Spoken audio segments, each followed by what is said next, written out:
Al menos en mi experiencia, el tema de la infancia es como ese momento, digamos, de apertura total y demás hacia las cosas y hacia los otros también, que es al mismo tiempo como algo un poco como mágico, pero al mismo tiempo también puede ser como aterrador, pero uno es como totalmente receptivo.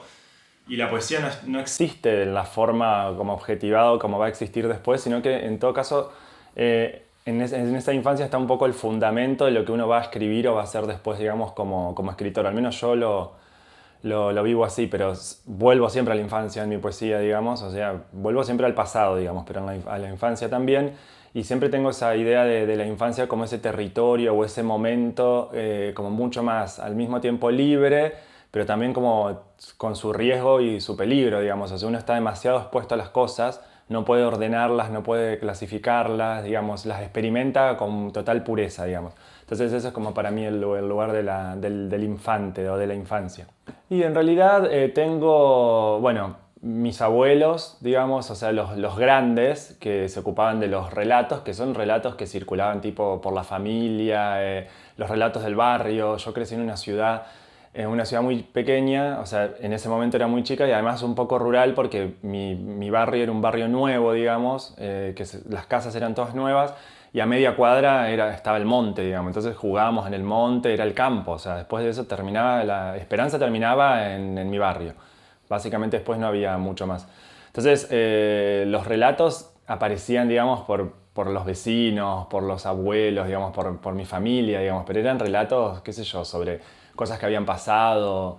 No sé, vas construyendo tu mundo, digamos, un poco teniendo en cuenta las versiones que te ofrecen los que te están criando, digamos, los que te están educando. Sí, sí, me pasó que, bueno, en mi casa había libros, pero muy pocos libros y más bien libros técnicos, digamos, enciclopedias, por ejemplo, una vieja enciclopedia de biología, digamos, cosas así, que no me llamaban mucho la atención. Hasta que una vez, un recuerdo que tengo muy puntual es que estuve enfermo, no me acuerdo con qué, una gripe o algo, y una amiga de mi hermana me trajo un montón de libros de cuentos. Y para mí era como algo totalmente nuevo porque en mi casa no había libros de cuentos, no teníamos libros.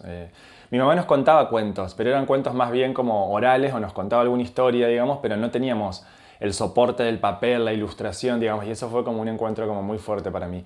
Y después tenía una hermana que tenía una máquina de escribir y escribía algunos poemas y fue la persona que me llevó por primera vez a la biblioteca municipal. Y yo siempre fui un lector de biblioteca, digamos, y la biblioteca tuvo para mí un rol muy importante. En Esperanza hay una biblioteca muy buena, que es la Biblioteca Francisco Soutomayor. Y bueno, el encuentro con la biblioteca, el entender que uno podía entrar ahí, me acuerdo aparte de eso, quedó como esa idea de ir a la biblioteca, entrar y poder elegir el libro que quieras y llevártelo. Era como una idea muy fuerte en ese momento. Pero eso fue como mi primer encuentro con los libros.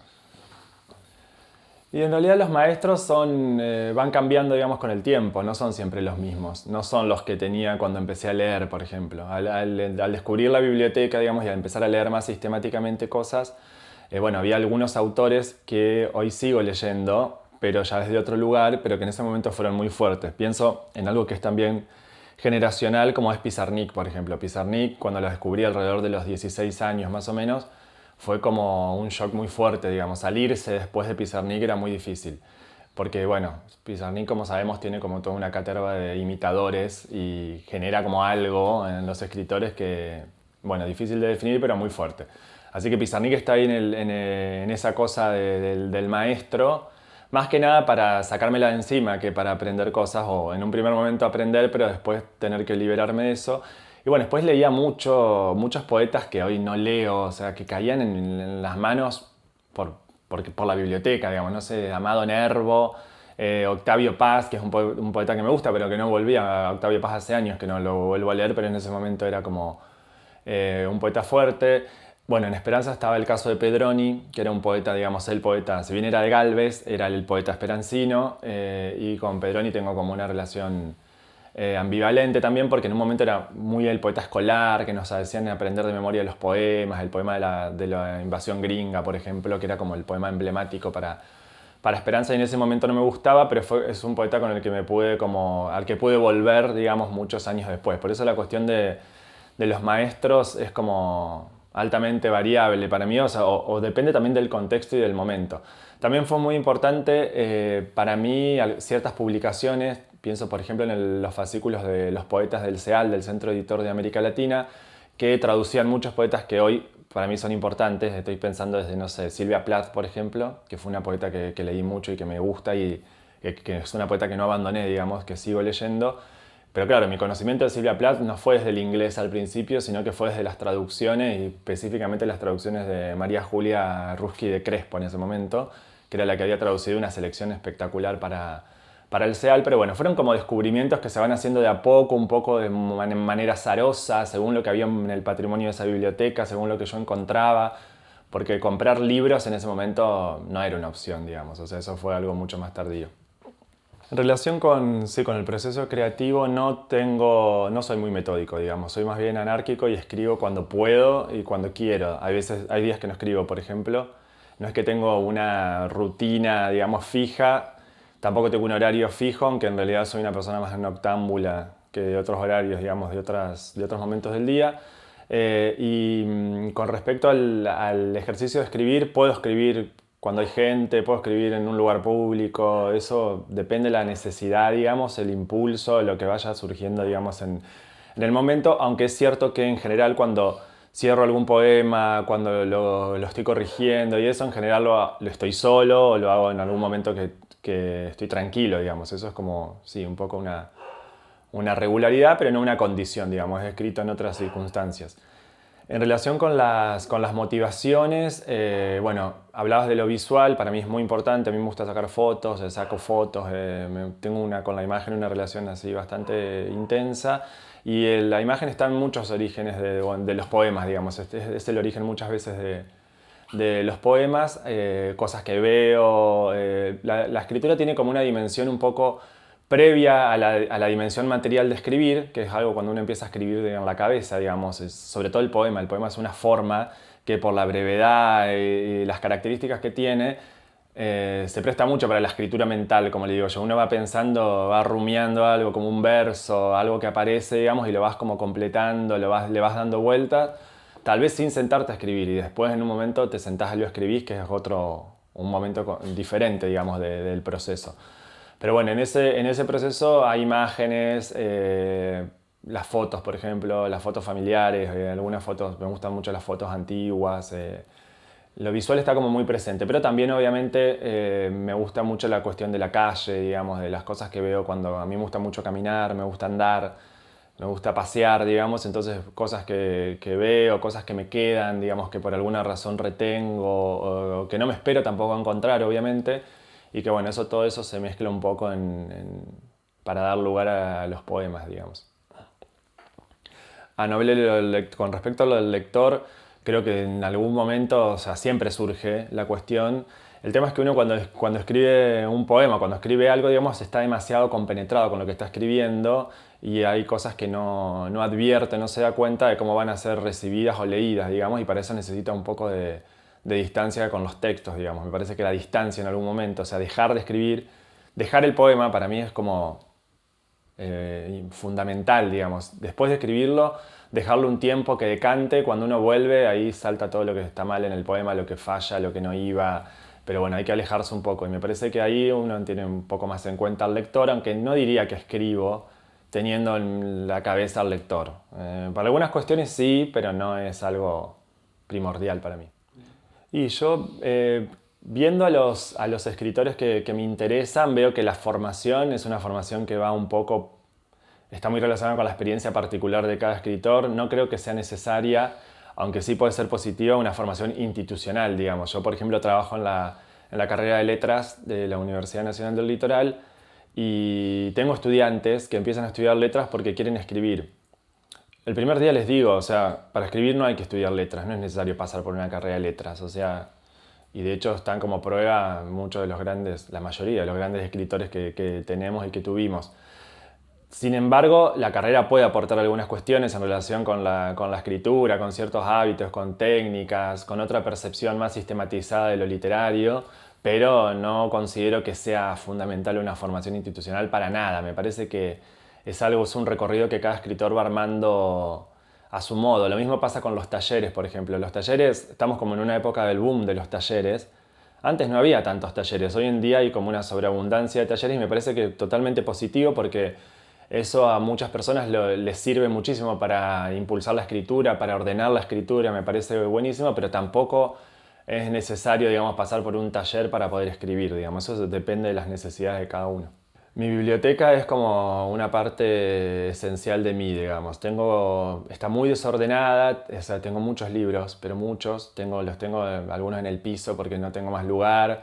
Los tengo en doble hilera, necesito hacer bibliotecas nuevas, compro compulsivamente. Tengo como una relación así particular con los libros y la tengo en una habitación, en un par de muebles viejos, una biblioteca que hice hace unos años, están todos los libros ahí acomodados, pero también los tengo una parte ordenada alfabéticamente, la parte de literatura, después tengo toda una parte de humanidades y ciencias sociales que está un poco más caótica, y después tengo algunas cosas aisladas, por ejemplo, no sé, estoy trabajando hace unos años con una traducción y además es mi tema de investigación de Charles Baudelaire, de los poemas en prosa y la literatura de Baudelaire, así que tengo toda una parte que es baudeleriana, digamos, son pilitas de libros, digamos, entonces están las traducciones, los estudios críticos, los libros de Baudelaire, todo está como ordenado en una parte, digamos, así que así se ordena, más que nada se desordena.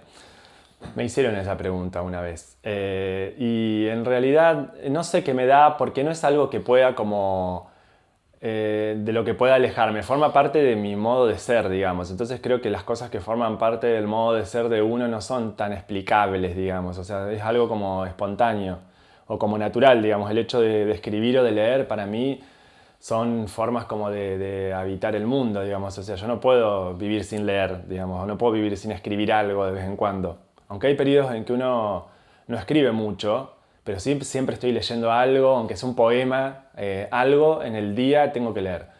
O sea, porque si no siento que pierdo el tiempo, que pierdo, no sé, algo de la energía que necesito, digamos. Y la escritura, sí, me pasa que hay, como digo, hay momentos en que no escribo, porque no puedo, porque tengo mucho trabajo, porque no puedo, pero siempre está latente ahí esa necesidad, así que lo veo como algo demasiado constitutivo de mi personalidad.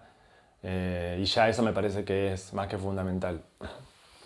Creo que los escritores hoy en día, digamos, no tienen el rol o no ocupan el lugar que ocupaban, digamos, hace décadas, donde tenían como eran unas figuras, digamos, culturales como más decisivas o, no sé, tal vez insertas en otra lógica. Hoy me parece que el mundo cambió, es como mucho más salvaje y los escritores son menos importantes. No sé si tienen que ser tan importantes, pero bueno, antes lo eran, qué sé yo. Veo como un cambio en eso. Y en relación con la relación entre el Estado y el escritor, bueno, es algo que viene sobre todo bueno, de casos de escritores conocidos, de gente que envejece, digamos, y no tiene un lugar ni siquiera para vivir o que necesita, digamos, el amparo, y me parece que ahí estaría bueno que el Estado pueda, si no proveer, al menos ayudar a que esas personas, digamos, tengan como más comodidades y condiciones de vida mejor.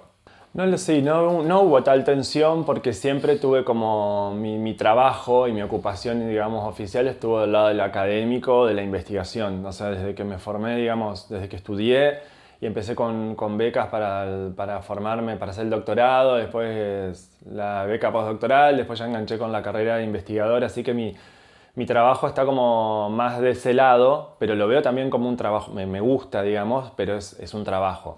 En cambio, la escritura tiene como otro lugar y no sé si me cuesta verme, digamos, trabajando de ser escritor. O sea, es como que algo que no me lo imagino, sobre todo porque un trabajo tiene ciertas exigencias de tiempo, bueno, de producción, digamos. O sea, y el ser escritor o ser un escritor profesional implica, digamos, cumplir esa demanda, o sea, implica producir con cierta regularidad y no es una idea que me guste mucho.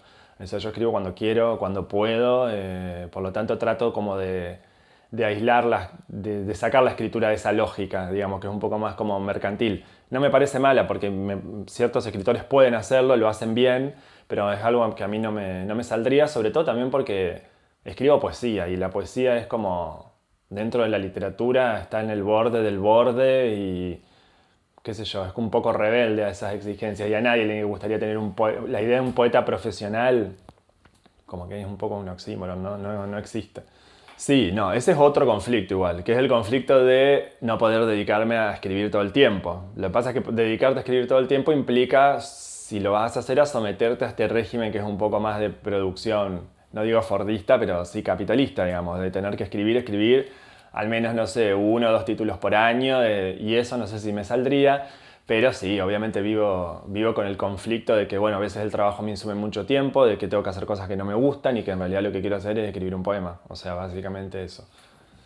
Y te podría decir nada y te podría decir todo. O sea, pero en realidad, qué sé yo, los que escribimos, o al menos para mí, todo pasa por la lengua. O sea, es así. Como que fuera de la lengua hay cosas, uno se enfrenta, digamos, a lo que está más allá, a lo que no se va a escribir, digamos, pero bueno, el tener la lengua o hacer algo con la lengua es una posibilidad como maravillosa igual. O sea, poder escribir un poema o poder haber hecho algo con algo que no es del orden de la palabra, pero que lo podés hacer con las palabras, está buenísimo. O sea, te da cierta, como cierta satisfacción o cierto sentimiento de una conquista, aunque sea diminuta, digamos, algo chiquito, pero pudiste arrancarle algo a eso que no se podía decir y bueno, algo hiciste. En realidad, bueno, lo que escribo está muy anclado, digamos, estoy muy obsesionado con el pasado. O sea, el pasado es como una preocupación, digamos, constante. Eso se fue acentuando un poco más con la madurez, pero también me gusta por ahí, en los libros que escribí, me gusta probar como algunas cosas nuevas. No es lo que hice en los últimos 3 libros más o menos, pero sí en otros libros fui tratando de tantear otros terrenos, entonces, qué sé yo, me tiré en un momento un poco más para algo más fantástico y escribí Vida de un gemelo, que es como la relación de alguien con su doble, que bueno, me preguntaban un montón si tenía un gemelo o no, pero es algo más del tipo del doble, digamos, de algo de lo imaginario. Después quise hacer algo como más, cuando empecé a escribir, algo más como ligado con esa asepsia de la percepción, digamos, y escribir algo que sea como más externo y donde no esté tan involucrado, digamos, el yo, que es algo que dejé de lado completamente porque los últimos libros están mucho más centrados en el yo y más en experiencias personales y más en el proceso todo de la madurez. Así que bueno, siento a veces que estoy como en una especie de confort de la forma, digamos, que ya sé hacer algo que más o menos me sale, pero no me quiero quedar en eso, pero bueno, por ahora tampoco salí demasiado. Bueno, tiene que ver un poco con lo que te decía antes, que la escritura se relaciona con el intento de hacer algo frente a las cosas, al menos es lo que a mí me pasa. ¿Qué cosas? Cosas, bueno, que se perciben, ciertas experiencias, ciertas necesidades, ciertos sentimientos, digamos. O sea, y para mí es algo como muy necesario. O sea, tiene que ver con poder a través de la forma del poema. En mi caso el poema, porque el poema es como lo que más escribo. Tiene que ver con poder tramitar algo de eso. Tramitar es tal vez un término muy psicoanalítico, no sé si lo pienso tanto así, pero sí como una forma de reacción frente al mundo, digamos. O sea, escribir es como reaccionar frente a las cosas y poder hacer algo con eso. Y para mí es casi siempre poesía, porque me parece que la poesía, o sea, si vos te pones a pensar, el poema es como una forma casi elemental, pero además primitiva. Hay poemas desde siempre, o sea, el poema es como una forma que permite todo. Permite el registro rápido, permite la reflexión, permite todo, digamos. O sea, es breve, pero es contundente, puede también ser más extenso, tiene plasticidad, el poema es todo, o sea, en el poema está todo para mí. Pero bueno, la prosa también es algo que me interesa, de hecho este año voy a sacar un libro más de prosa, pero es una prosa que siempre está como ahí muy cerca del poema o muy jugando no con el verso, pero sí con esa brevedad y eso. No me imagino escribiendo una novela larguísima, por ejemplo, porque no es lo que me sale. Me acuerdo siempre de un poeta que me gusta mucho, que falleció hace unos años, que se llama Fernando Calero. Y Fernando Calero decía, sí, escribimos poesía porque en realidad, ¿por qué no escribimos? ¿Por qué no me pongo a escribir una novela? Y en realidad porque me da paja tener que decir, agarró el auto y se fue al centro, No, ¿entendés? El poema es como mucho más directo, no sé, más contundente en ese sentido. Pero bueno, no es que esté o sea, desmereciendo la prosa, de hecho es algo que me interesa, y leo novelas también, o sea, no es que no leo novelas, aunque cada vez leo más textos fragmentarios, Me gustan mucho los diarios, me gustan mucho los libros de notas, los cuadernos de escritores, digamos, todo eso es lo que más leo, que más que novelas, digamos, largas novelas. Pero bueno, creo que en mi caso, digamos, la poesía tiene como una injerencia mucho más fuerte, mucho más grande que la prosa.